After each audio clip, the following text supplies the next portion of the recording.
The Seahawks aren't as bad as they looked in the 37-3 loss against the Baltimore Ravens. And the PFF grades and the rankings in the NFL are actually showing that to be true. This team had a really bad game, but they're not a bad football team.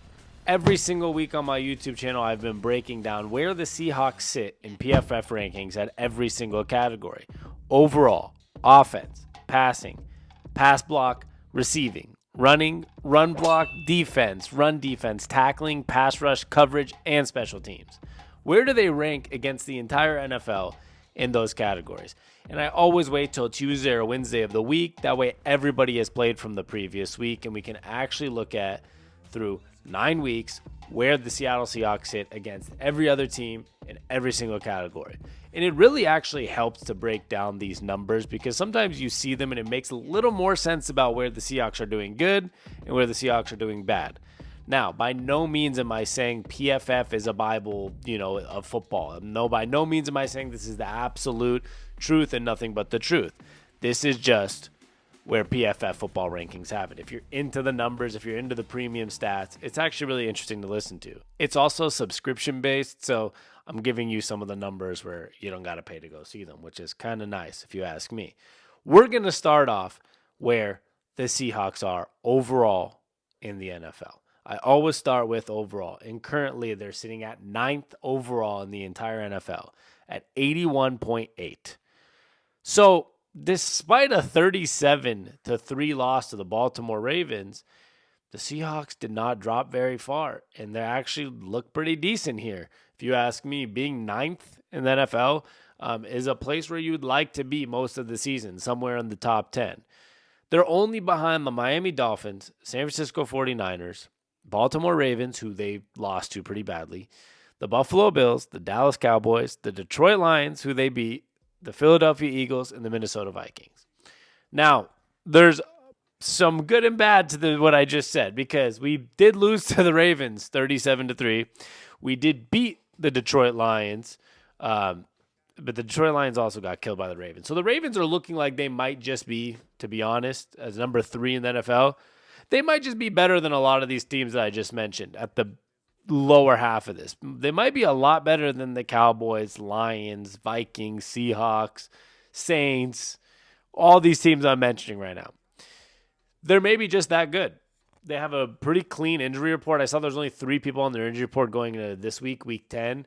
Lamar Jackson's healthy this year. They're just overall doing doing good with injuries, doing good with everything.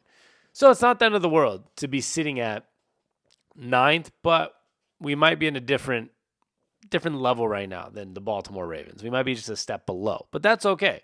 What's interesting for the Seahawks is after these games against Washington, who is currently ranked 16th, and against the Los Angeles Rams, who are ranked 21st, if you're 9th, if you're a top 10 team anyways, a team right now that's the 5th seed in the NFC that's tied for the NFC West lead, you should beat those 2 teams. And if they do, we're going to be sitting at 7-3 going into a 4-week stretch that will tell us everything we need to know about this season.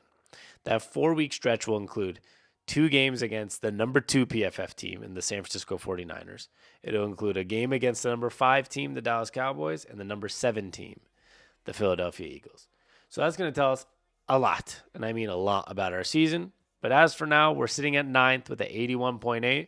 And after an embarrassing loss like that, I was pretty damn happy to see we were still in the top 10. And maybe the numbers are showing we're not as bad as we think. But there will be some numbers you see right now that tell you, oh, that's why.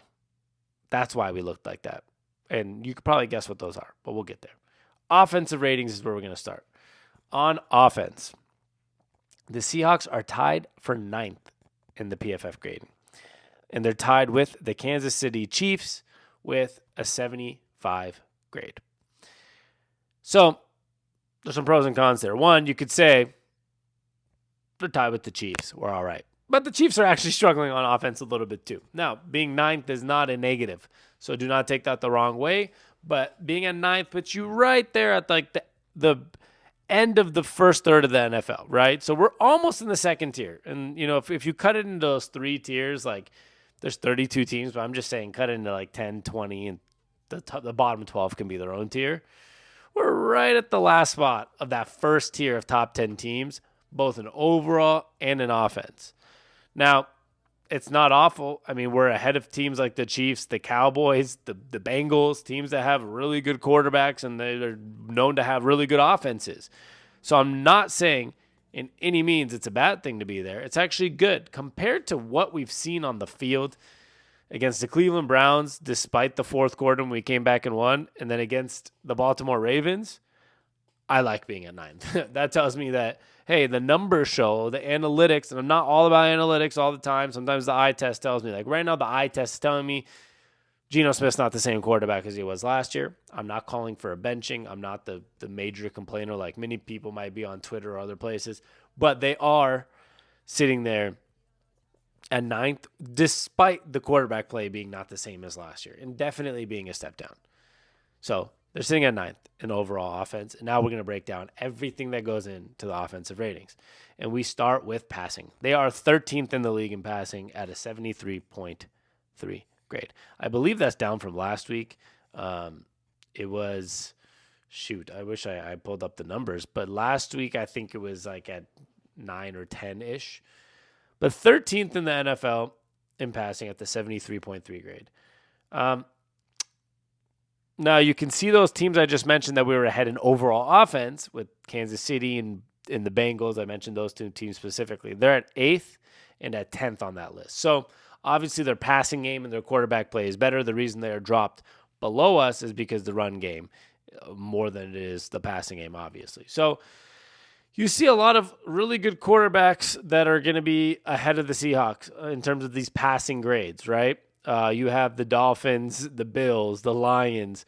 The Vikings is the only one that doesn't have like their guy right now, right? They had Kirk Cousins, which this grade does inflate a lot for Kirk Cousins, but then Josh Dobbs also had a really good game when he came in last week.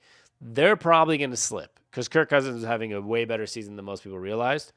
But we're talking about the top. I'll put it on the screen here. It's Tua, Josh Allen, Jared Goff, was Kirk Cousins, Lamar Jackson, Trevor Lawrence, Jalen Hurts, Patrick Mahomes, Dak Prescott, Joe Burrow, Matt Stafford, and then C.J. Stroud because he has been one of the best rookie quarterbacks we've ever seen as a rookie. Like, it's been unbelievable. And then you have Geno Smith and the Seahawks there, and then number 14 is the Chargers with Justin Herbert. So, yes, Geno Smith in that passing game, and it's not just about Geno Smith. Obviously, we have great receivers, but that passing game, those numbers, we're not at the top 5 quarterbacks area. We're not there with Lamar Jackson and Trevor Lawrence and Patrick Mahomes even. But Geno Smith is right there, and he's a tier 2 or tier 3 quarterback. Last year, he was probably more tier 2. Right now, he's maybe nearing tier 3, but he's looking like the 10th or 11th or 12th best quarterback in the NFL, which is not the worst that you can ask for. It's not what we expected compared to last year, but it's not the worst that you can ask for. So do not complain about it is what I'm basically saying, because we've done a lot of complaining this week on Twitter. I've seen a lot of complaining on YouTube, a lot of different places. He's not the main problem. His passing numbers are actually okay. Obviously, the turnovers need to be reduced, and all those numbers go into these grades. But he's been okay. He's sitting right there in between. He's sitting in between the 12th and 14th spot between C.J. Stroud and Justin Herbert. If I told you going into week, whatever it is, 9, 10, we're going into week 10, right? Damn. If we were going into week 10 and I told you that Geno Smith's right there in passing grades on PFF with Mahomes, Dak Prescott, Joe Burrow, Matt Stafford, C.J. Stroud, Geno Smith, and Justin Herbert, you'd think it's a pretty good season, which it is. We're still 5-3. So let's not worry about it too much. But this explains it all. This explains it all. Pass blocking grades. The Seattle Seahawks, their second worst grade on PFF. We'll get to their worst on the defensive side is where their worst grade is, shockingly. But on the offensive side, it's pass blocking at 22nd at a 57.4 grade. 57.4 grade. We are not doing well. And a lot of those teams that are not doing well, outside of a few of them like San Francisco and Cincinnati and maybe the Steelers there, most of them are having bad seasons. They're below the Seahawks. There are teams like the Cardinals, the Patriots, the Jets, the Panthers, the Giants, some of the worst teams in football. And right above them is the Titans and Bears. So we're not in a good spot when it comes to pass blocking. And the reason I say this is because it goes back to that whole Geno Smith conversation. Would Drew Lock be any better here? Not sure. In all honesty, if you ask me, I'm not sure. I don't think it'd be any different. He might be worse because he has less experience right now than Geno Smith have had over the last couple of years. So if there's anything we can do to fix this offense, it's going to have to start with, not this week, unfortunately, against the Commanders, but hopefully the week after, Abraham Lucas will be back on the offensive line, and at least we have the start of a healthy offensive line where most of our guys are back, if not all of them are back, and everyone's healthy, and we can see if this offensive line has anything in them. Because right now, it's looking pretty bad. And to be at 22nd in the NFL in pass blocking, it's just not helpful for your quarterback. And it doesn't give your quarterback the ability to be successful. Even last year, we were not very good at last year we were at 20th to end the season, but at a 64.2 grade. This year we're at a 57.4 at 22nd. It's only 2 spots difference. We're almost 10 grade points worse than we were last year, according to PFF, at the offensive line in pass protection. I'm not giving you the whole offensive line grade there. I'm telling you in pass protection. So that explains Geno Smith hiking the ball, going 1, 2, boom, hit. Snap, 1, 2, look, hit. Ready, hit, 1, 2, ball stripped out of his hand. That keeps happening. It's so clear. And it's unfortunate, but it's clear as day. And that's what's happening to Geno Smith. And that needs to be fixed because that's our worst category currently. On offense. It's our second worst category. And now we get to our tied for our best category out of all. Tied. Is receiving grades. Of course it is, right? We have DK Metcalf. We have Tyler Lockett. We have Jake Bobo. We have Jackson Smith and Jigba. We have tight ends like Will Dissly and Noah Fant and Kobe Parkinson. And we have great receivers. I don't have to explain this one too much. There are a couple teams above us by 10 points, which is the 49ers are 10 points above us. They just went to first. The Dolphins were there before at an 87.9, but the Dolphins didn't have the best week against Kansas City. Dolphins are 2, Texans 3, tied with the Bills, and then we're at 5th at a 77.5. 1 grade score higher. If we were at a 78.5, we'd be at 3rd. We'd be above the Texans. We'd be behind the 49ers and Dolphins. So if we had if we had anything but the disaster, the 37-3, and yes, you heard me, disaster. If we had anything but that last week, we would definitely be in the top 3 probably for passing grades. For receiving grades, sorry. Don't need to explain that one too much. DK Metcalf, Tyler Lockett, Jackson Smith and Jigba, Jake Bobo, Will Dissly, Noah Fant, Colby Parkinson. Boom, boom, boom. Receiving grades. Pretty simple. That's why it's our best category. And it will only get better if that offensive line gets better in the passing grades, and that gives Geno Smith an opportunity to be better. And those grades, we could be probably the top 2 or 3. Run game. Now, the run game's weird because I think the last 2 games we had 8 carries for Kenneth Walker, and the game before that 7 or 8 carries as well against the Ravens and Browns. But I think, for me, this explains more why we need to figure out how to balance this offense. When I said I don't blame Geno Smith, and I said I blame the offensive line and potentially the play calling with Shane Waldron. That's always been my thing. If you watch me on Twitter, if you watch our Seattle Sports podcast, it's called the Sports on Tap Seattle podcast. You can find it at Seattle on Tap on YouTube or at Seattle on Tap on all social media. You'll find our links, seattleontap.com, yada, yada. We need to be more balanced. You need to either find ways to make quicker throws for Geno Smith because he has no time and incorporate the run game. As long as the offense can't throw the ball also, as long as you're putting Geno in bad situations, it's giving us less opportunities to run because we're behind by a lot, because it's too predictable when the quarterback's playing bad. We're still at 13th, which is right almost at the middle of the pack. We're at 13th in run grades at 77.5. But we have Kenneth Walker and Zach Charbonnet. We should be definitely higher, and especially considering, I'm moving to the next one, our run blocking is sitting at 7th. We are 7th in run blocking at a 67 grade. We're only 8 grade points away from the Eagles at number 1, right? So we're not far behind. If you're 7th in run blocking, first of all, with Kenneth Walker and Zach Charbonnet and now Kenny McIntosh probably coming into the mix starting this week or next, you have no excuse to be 13th in the run. We're too good of running backs. We're too good of an offense. We should be too good of a team, the way we're structured, to be almost the middle of the pack in running. When Pete Carroll's mentality is run, develop the offense, get it going, we should not be sitting at 13th in the pass and 13th in the run, especially when our offense is 9th overall. That means we're doing so many things good, but we're ignoring the main aspects that are supposed to be doing, which is the pass game and the run game. But our receivers are good, and our run blocking is good, and our overall offensive grade's all right. But like if our run game was just a little better, and vice versa, if the pass game is just a little better, they would both excel each other. We'd probably be a top 6 or 7 team in the NFL, not a 9th. So got to get that run grade up from 13th to 7th. Well, from 13th to a top 7-ish when you have a top 7-ish run block. To the defense. There's a couple less grades on defense. I think I say that every single week. I think every time I've done this video, once I've gone on to the defense, I've said there's a couple less grades for defense because I've always noticed the time is at like 20 minutes before I'm even at defense, and I'm always like, how's that possible? And then I read the chart. Overall on defense, we are 13th at a 73.8 grade. That's definitely below where we were last week.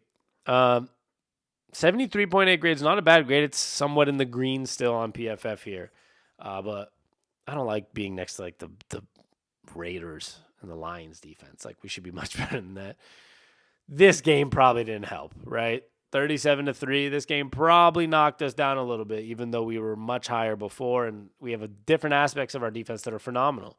Our pass rush is going to get better. We have really good linebackers. We have really good corners. We have really good safeties, but we just haven't put it all together the exact way we should. And I don't mean that in a negative way. We are 5-3, and I'll continue to say we are 5-3, and we are in the playoffs picture, and we are tied essentially for the last part of the NFC West, or for the first place in the NFC West. So, like, it's not a bad thing, but we're not piecing it all together the right way. That's why we're almost middle of the pack team. For a 5-3 team, most of the teams that only have 3 losses are more up in the top 5, 6, or 7, not in the middle of the pack there. So we got to work on it. Run defense is where it starts. Run defense. I don't like this one. Run defense, we are at 20th at a 63.3 grade. That's really bad. You know it's bad when I actually have to scroll down. The only one I've had to scroll down the PFF screen was pass blocking. And now run defense, I have to scroll down. I don't like seeing us at 20th. That makes me feel bad for this team. And it's in that like greenish yellow. So it's like a bad green yellow. And we're in a place with some teams that don't want to be there. And that's a problem because we've done a lot to try to make this defensive line better. Draymond Jones, bringing back Jarrett Reed, bringing in Leonard Williams now. This line has to figure it out because it's important. Now, the pass rush has figured it out and we'll get there, but this line has to figure out to slow down the run. But it's probably our tackling grade that's been a big problem for that. And we're now getting the whole team together. Outside of losing Uchenna Nwosu, you still have Boye Mafe, who's a lot of times on the edge there in the outside linebacking slot kind of thing. Leonard Williams, Draymond Jones, Jaron Reed, Bobby Wagner, Jordan Brooks. You have 3 good safeties in Diggs, Julian Love, and Adams. You have Trey Brown, Michael Jackson, Witherspoon, Woolen. There shouldn't be too many categories on this list where the Seahawks are not in the top 15. There's 2 of them where they're not in the top 15, but there shouldn't be. They're actually 10th or better in 2 of the categories, and they're 20th or worse in 2 of the categories. And you'll understand why. It's the tackling. in the tackling grades, the Seahawks, this is their overall worst grade out of everything, worse than the pass block at 22nd. They are 24th in tackling, and they are doing bad. 24th in tackling puts them at a 49.7 grade, which is like in the orange, almost red zone. There's only a couple teams below them: the Browns, Bengals, Colts, Rams, Bills, Panthers, Texans, and Broncos. No, we're not the Broncos, who are at a 29.5 grade. But we are at a 49.7, almost a 50 grade, right in the middle. Very bad, actually. Consider these grades like A, Bs, and Cs. That's a very bad grade. That's like a D. That's an F minus. 49.7. The Seahawks can't tackle. We saw it. There was a play in the game, and Jamal Adams talked about it, and he called it his fault. Mark Andrews up the middle, makes a catch. It was like 3rd and 17, and then they got like 16 yards or 17 yards, and they just did a 1-yard play to get the first down on 4th down. Jamal Adams completely missed the tackle. There was many other times the running back broke out big runs against the Ravens, just bounced off a guy, missed the tackle, didn't wrap up, missed the tackle. And the Seahawks players notice this. They've talked about this in the press conference and different things, but the tackling has been a huge issue. Now, that rush defense at 20th, that run defense at 20th would probably be 15th if the tackling went from 24th to even 18, 19. 24th is really bad. If you want to get in the middle of get to 16th, which is the absolute middle ground of the NFL's 32 teams. 16th, that rush defense would probably go from 20th to 16 or 15, maybe even better.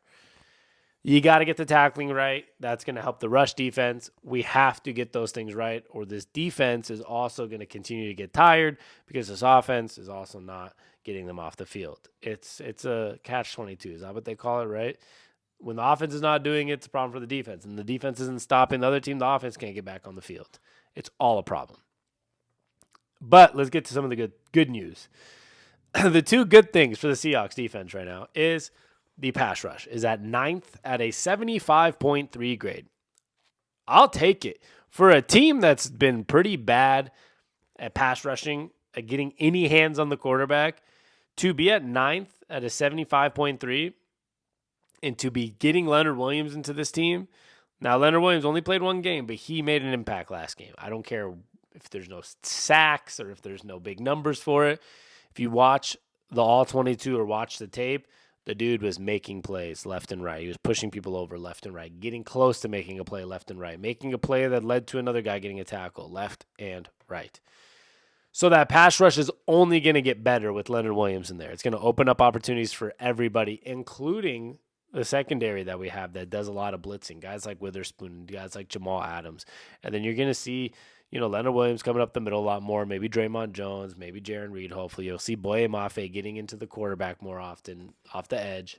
It's going to be more and more and more with Leonard Williams there. So as long as everyone stays healthy, that pass rush might move our defense up to another level now that Leonard Williams there. And I'm hoping it also helps the tackling and the rush defense, even though last week it did not at all. Actually, last week, I'm going to actually give you this number because I think Leonard Williams actually struggled on the tackling side himself, if I'm not mistaken. Leonard Williams' tackling grade was 16th on the Seahawks defense at a 28.2. They just had a bad day. Darrell Taylor, he was the best tackler on the team, and Draymond Jones at 69.9 and 69.6.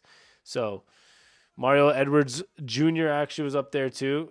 Even though he played 30 snaps, he actually had one of the best grades. The best defensive grades on the team, just to put this in perspective for you guys, was Boye Mafe, of course. Quandre Diggs was number 2. Nick Bellore, but he played 8 snaps. Trey Brown, Leonard Williams, Mario Edwards Jr. So if Mario Edwards Jr. there, and with Leonard Williams there, everything might be getting just a little bit better. Last but not least, we're 10th in coverage. And 10th in coverage is good. I mean, this is what I mean. If you look at the defense, being 9th in pass rush and 10th in coverage, that works. Not much more I can ask for. That's perfect. So if that rush defense and that tackling was just a little bit better, we'd be all right. But that's why you're at 13th. The Seahawks are very close. They're 9th overall, like I said, 9th in offense, and 13th in defense. They're very close to being a top 10 team on both offense, defense, and overall. They are overall, you know what I mean? All three at the same time. And now if you get that defense, which the only thing the defense really needs to change right now is that tackling and the rush defense.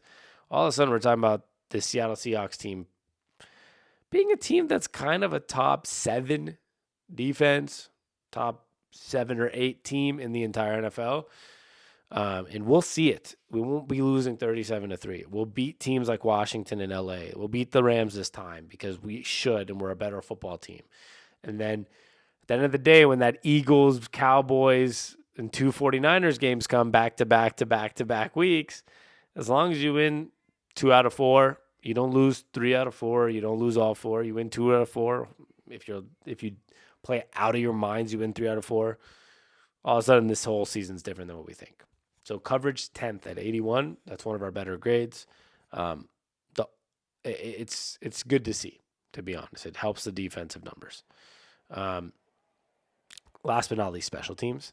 I know a lot of people do not pay attention to special teams very often, but special teams are 5th at a 90.1. We were 2nd last week behind the New Orleans Saints. This week we moved down to 5th, but every team here is at like a 90.1 to a 90.8 or 90.9. So the Seahawks are a couple decimal points in grades away from the 1st in special teams all the way through the 5th here where they're at. Being 5th in special teams is a bigger deal than most people understand. It doesn't come up that important this week, so I'm not even talking about it much. I talk about it in weeks when it's close games. But special teams matter, especially in close games.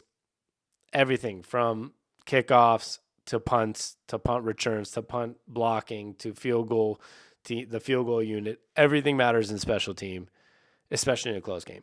In a 70 or a 37 to, oh my gosh, I almost made us lose 73-3. In a 37-3 game, it doesn't matter as much. So don't worry about the 70, the 37-3 game. I don't know why I keep thinking we're losing by 70. We aren't the Broncos. 5th in special teams. It's a big deal. Let's break it down one last time. Overall 9th for the Seahawks. Offense 9th. Pass rush 13th. Sorry, that's a passing game. I'll restart that for you guys. Overall 9th, offense 9th, passing game 13th, pass block 22nd. You have receiving 5th. The rushing game is 13th. The run block is 7th. The defense is 13th. The rush defense is 20th. The tackling is 24th. Yikes. The pass rush is 9th. The coverage is 10th. And the special teams sits at 5th. And if you want to support me, I'm Sammy on Tap. SAMI on Tap on all platforms, Facebook, Instagram, Twitter, TikTok, wherever you want. DM me on Instagram, hit me up, or on Twitter, and let's have a football conversation. And follow the brand at Seattle on Tap on YouTube and on all platforms, and at SeattleOnTap.com for all our merch, podcasts, and articles. You can find all the links there, and I love you guys so much for being here if you're here through 30 minutes. So I love y'all. We'll be back probably tomorrow or the next day, one of the two. We'll talk about the Commanders coming up soon. Peace.